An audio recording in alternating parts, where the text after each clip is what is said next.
आप सभी पत्रकार मित्रों को सबका मैं आशीर्वाद प्रदान करता हूं कि सच्ची न्यूज आप किसी के पक्ष विपक्ष में नहीं, देश को दिशा देने के लिए सही न्यूज जो है समाज के बीच में जानी चाहिए।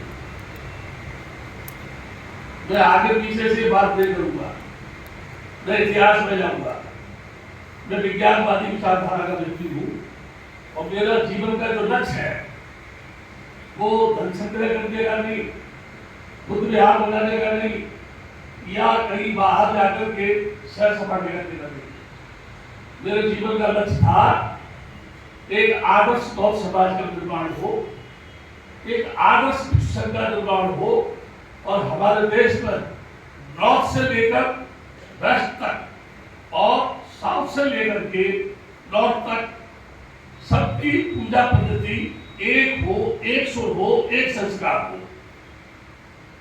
मैं इस आंदोलन की शुरुआत में जा रहा हूं क्योंकि आंदोलन से जुड़ा तो आंदोलन क्यों शुरू हुआ और ये विफल क्यों हुआ, लोगों की नजर में विफल हुआ। ये आंदोलन आज भी जारी है। जो लोग बैठे हैं उनको भी पता नहीं कि ये बुद्ध गया का इशू क्या है।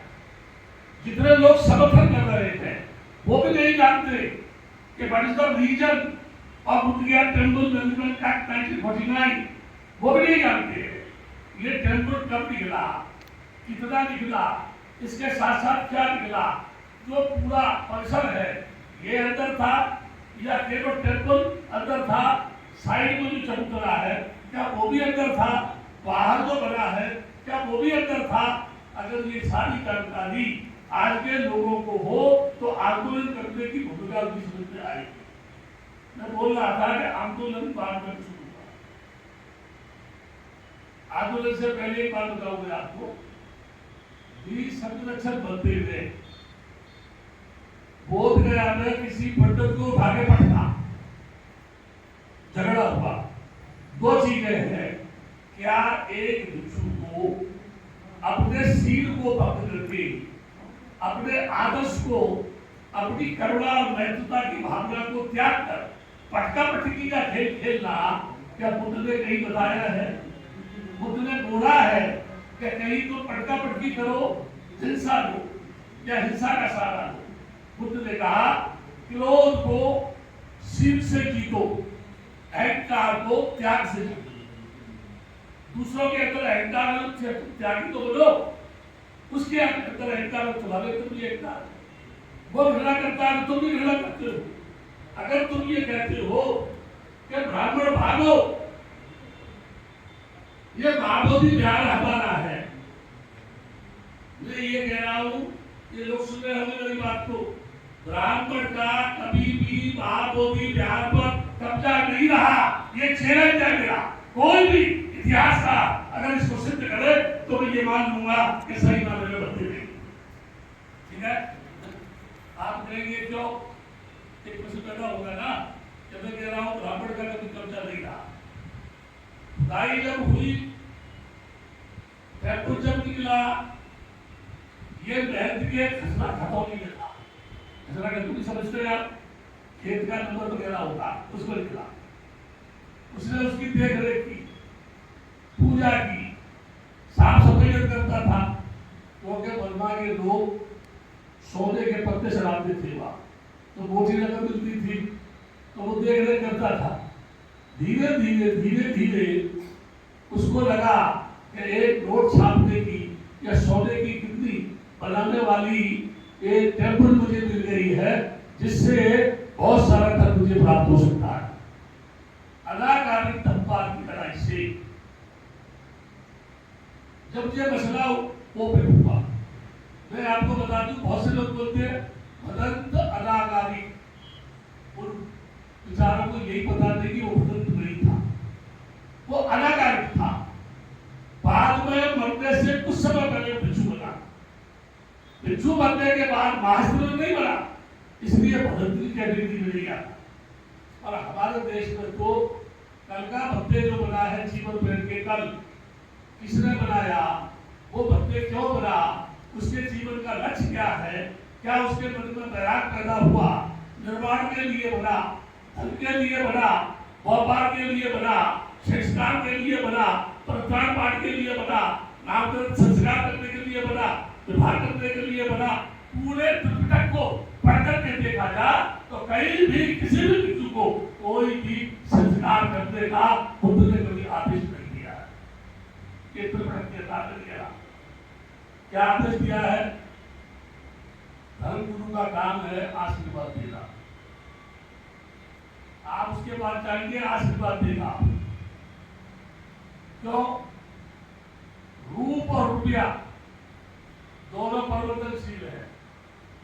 बुद्ध ने कहा नाम और रूप परिवर्तनशील है, लेकिन रुपया और उसके अंदर जोड़ दो, ये तीनों परिवर्तनशील है। इसलिए प्रज्ञावाद कभी भी रूप रुपया के परिवर्तन के चक्कर में इनसे प्रेम नहीं करते, क्योंकि बाद में इनको धुरी मिलना है, सुख मिलने वाला नहीं। एक लाइन कहता हूं आपसे, कितना भी कहावत है, मैं भी बोल रहा हूं, किसी का गाना है, फिर भी गाना है, जुए की जीत बुरी, बुरे की प्रीत बुरी, कामनी के शब्द काम जागे ही जागे, और काजल की कोठरी में जतन तू करे, लाख भाई लाख दागे ही लागे। दाग लगेगा। काजल की कोठरी में आप जाएंगे तो बैरागी बनने के बाद भिक्षु को कहाँ रहना चाहिए? भिक्षु का स्थान कहाँ होना चाहिए? ये सब लोग आप जानते हैं, लेकिन बदमाश है तब भी समाज कहता है भद्दे जी बदनामी।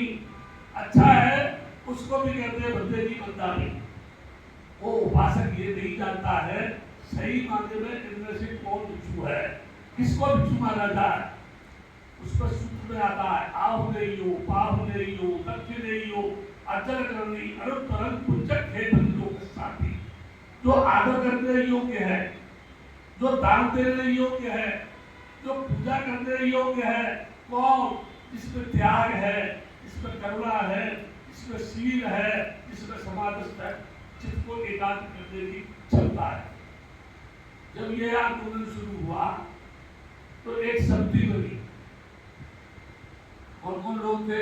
और लोग नहीं जानते हैं। उस समय नितिन राव जो उत्तर आंदोलन नेता, प्रोफेसर परमेश्वर राव हैदराबाद का प्रोफेसर था, तीसरा उसके अंदर सुरेश ससाई, चौथा डॉक्टर राहुल प्रियरचपा हिंदी डिपार्टमेंट का प्रवक्ता था, चौधरी चरण सिंह दिल्ली कॉलेज डिस्ट्रिक्ट मैनपुरी उत्तर प्रदेश का था। इन लोगों ने बैठकर के एक समिति का निर्माण किया जिसका नाम था बुद्ध गया भागवती बिहार मुक्ति आंदोलन समिति। ये क्यों बनी? मैं बोल रहा था शब्द से बनते हुए पंडित के साथ उठा करके बातचीत की। उस समय जब तनाव पैदा हुआ तो राजमाला वर्मा डी हुआ, उसने कहा नागपुरी लोग जब आते हैं तब झगड़ा करते हैं, विवाद पैदा करते हैं, इसलिए इनकी एंट्री की गतिविधियों पर जांच की है। ये बात जब डीएम ने उसका आरोप किया, मैंने उस समय भद्दे ससाई के पास एक संदेश लिया, क्योंकि 3 भद्दे लोगों को विशेषज्ञ ने निष्कासित किया था।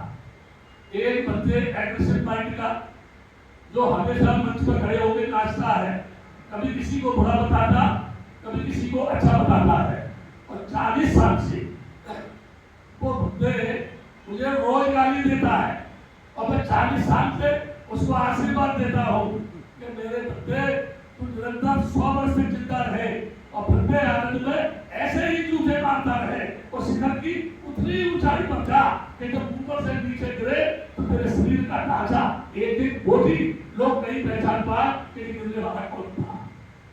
तो उसको आशीर्वाद दे, क्योंकि जो द्वेष की आग में जले, जो ईर्ष्या की आग में जले, जो अहंकार की आग में जले, जो तमच्चक की नीति अपनाए, जो हथियार लेके चले, वो बुद्ध की नजर में आशीर्वाद हो ही नहीं सकता है।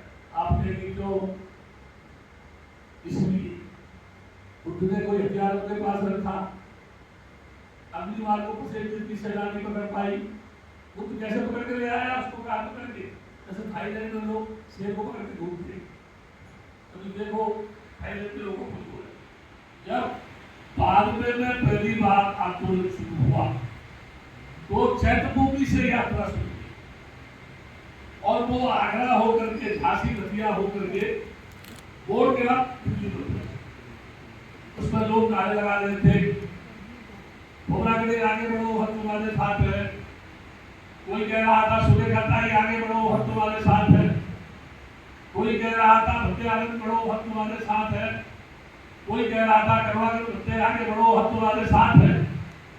इसलिए मैं एक बात कहा करता हूँ, जो लोग मुझसे कहते हैं भक्ति जी आगे बढ़ो हम तुम्हारे साथ है, मैं क्या कहता हूँ मालूम है, मैं आगे नहीं जाऊंगा, तुम आगे चलो, मैं तुम्हारे पीछे चलूंगा। अगर मुड़ के तुम भागे तुम्हारी टांगे तोड़ूंगा और यदि मैं भागू तो मेरी टांगे तोड़ता। सही है, तो किसी के साथ पीछे चलने को तैयार हो जाते हो। यानी देश जब से आजाद हुआ जब से आप यही कह रहे तुम आगे बढ़ो हम तुम्हारे साथ। जबकि राम ने नौकरी छोड़ी तुम चलो आगे हम तुम्हारे साथ।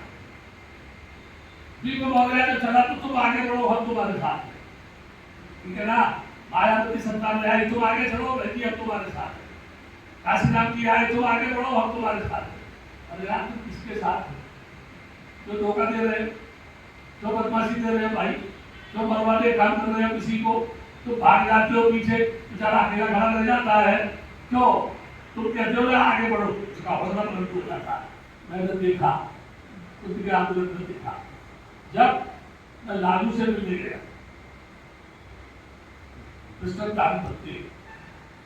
मेरे साथ गया, आपके प्रोफेसर कबाड़े ये भी गए थे मेरे साथ मिलने। लालू के पास पूछे, लालू ने पूछा तो उससे बोला बाबा जी कैसे आए? ये ग्रंथ है, बहुत अच्छे बंदे हैं, ये कबाड़े साहब हैं, नागपुर से आए हैं, बहुत अच्छे हैं। ये कबाड़े साहब से बोले लालू जी हमारा तो आपकी पार्टी के साथ ऐलान है नागपुर। लालू क्या बोला? भोला गणेशपुर से, गबईपुर से या कांग्रेस, आप उनकी ऐसी पर बात करने के लिए गए हैं कि अपनी पार्टी का ऐलान करने के लिए वहां गए। दूसरा बोला, लालू कह रहा है बाबा जी तुमने जस्सी कायदा किया है, तो बोला नहीं चलो जस्सी गाड़ी के पीछे बैठा था। बोला मुंह फाड़ो, एक धार निकाली। बोला पिया, अब क्या कैसा लगा? बहुत अच्छा। पूरी रात घुमा करके रात के 12 बजे मैं बोला लालू जी तारा बात होने जा रहा है, वो बदमाश लोग का ये दिया है। तो बोला बाबा जी चिंता मत करो, तो प्रोजेक्ट में गाड़ी भेजता हूँ, पुलिस की एक आगे पीछे लेगी, आपको कुछ क्या छोड़ देगी। बोल के हमें सारे लोग टेंपल घेरते बैठे हुए थे, मेरे इंतजार में भक्ति आनंद क्या सूचना लेके आएगा, बता के तो मेरा साथ है। जो मंच पर कहता मेरा मित्र है और गाली देता है, दोनों काम करता है। उन लोगों से जाके बोला उठा उठा उठा, हो गया काम, हो गया काम। सब पब्लिक खड़ी हो गई, भक्ति लोग मुझे क्या हुआ? पीछे से लग गया, भक्ति क्या हुआ? मुझे बोला राजनीति से मुझे जाना होगा, अगर आपने कोई आदमी चलना चाहे चले। तो यही बात हुई थी। तो उसको पूछा तू तो कह रहा था हो गया हो गया हो गया, क्या हो गया? अब 3 कागज काम कर रहा। पहले वोट के पर जब कोई यात्रा पहुंची बात में, उस समय 5 लोग पीएमओ मिनिस्टर से मिलने के लिए गए। चतुर्वेदी उस समय ओगा का रहने वाला मिनिस्टर था, तो पीएम हाउस में मिनिस्टर था। 5 लोग जब गए तो एक बंदे बोला तुम जाओ, तुम मंच चला। किसी को बोलने की बीमारी होती है ना, इतना वहां पर आया 3-4 लाख लोग आए हैं, मैं कहा पहुंचूंगा स्पीच के माध्यम से। ये 5 लोग मिलकर के लौट के वापस नहीं आए, तब तक उसने सभा को समाप्त कर दिया। मैसेज पब्लिक को कुछ नहीं दिया, सभा खत्म हो गई। दूसरा उसने ये स्पीच दी, जितने पत्रकार जो है हमारी पार्टी दे रहे हैं न्यूज में, एक एक पत्रकार के समाचार पत्रों की ट्रक गाड़ियों में आग लगवा दूंगा। देखता हूं तुम तब तक नहीं छापोगे तो सारे पत्रकार खफा हो गए। तीसरी बात उसने क्या बोला, एक भी नेता मंच पर आया तो उठा के पीछे फेंक दूंगा, सारे नेता भी खफा हो गए। ये वो 14 अक्टूबर 1992 की कहानी है, जब वहां वोट के नंबर पर